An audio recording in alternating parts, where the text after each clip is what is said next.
everyone, and welcome back again to my channel and to the Earth Month Challenge. So this is day 17's challenge, coming out a little bit late, and the challenge is to reduce your food waste.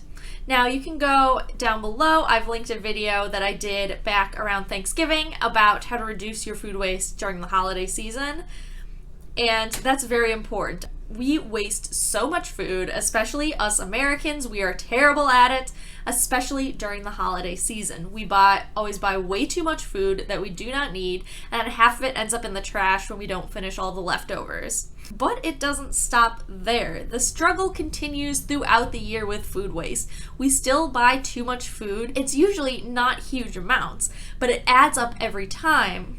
And on top of that, you are not the only one making this mistake of buying too much food every week. Almost everyone does it at some point. I do it sometimes, and I've been working really hard to eliminate that as much as possible. And I've gotten pretty good. And along the way, I've discovered a couple of tips. So today, I will give you 3 of my tips to reducing your food waste, just normal, every day in your life. Tip 1.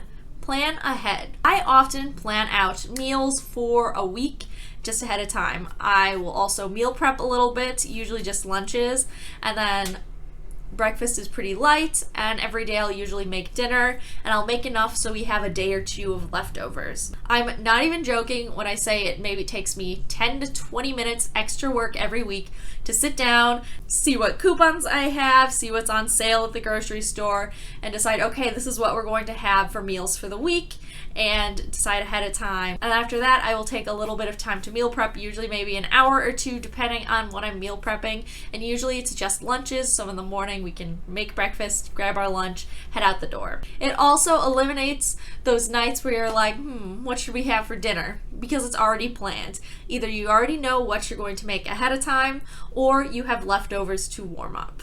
Tip number 2, and this goes along a lot with my plan ahead, it's shop once a week. We go grocery shopping usually every Saturday. I think it's not going to be moving to Sunday, whatever. Once a week. And since we have everything planned ahead, we know exactly what we're getting, where it is at the store. It just speeds up the process, makes everything easier. We refrain from like, oh, what should we get? I don't know, moments, because we stick to a very strict list and we very rarely deviate from it. Just since everything is planned out beforehand, it just makes everything so much less stressful and more organized, and it's just amazing and makes life so much easier. Finally, tip number 3. Spice up those leftovers. So I have heard a lot of people complain about eating leftovers, and I think it's because you guys are just bad at cooking and don't know how to reheat food properly.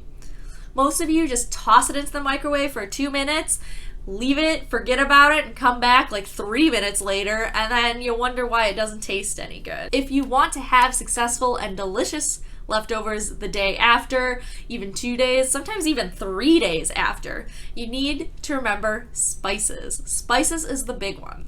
You add a little extra salt, pepper, whatever other spices you have, it can bring that food back to life, because once it's been sitting for a day, it loses a lot of that flavor. Another tip is how you're reheating it. Don't be afraid to use your stove or oven to reheat food. Now, this can take a little longer, and it's obviously a little more effort to sit and saute some food or put it in the oven and make sure it doesn't burn as it reheats, but it'll taste so much better if you do.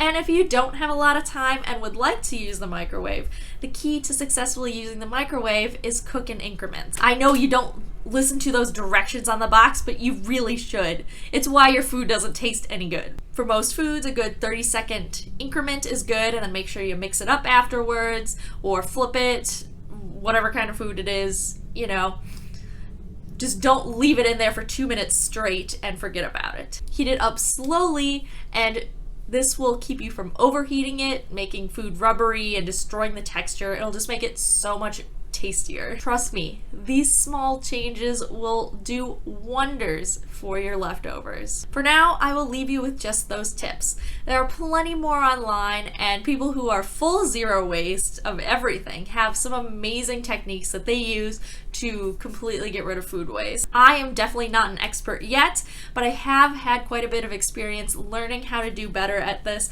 so I have a good understanding of what you should do too to get on the right path at least. I hope you take this advice to heart and go check out some other advice so you can reduce your food waste. With that is all the time I have for this video.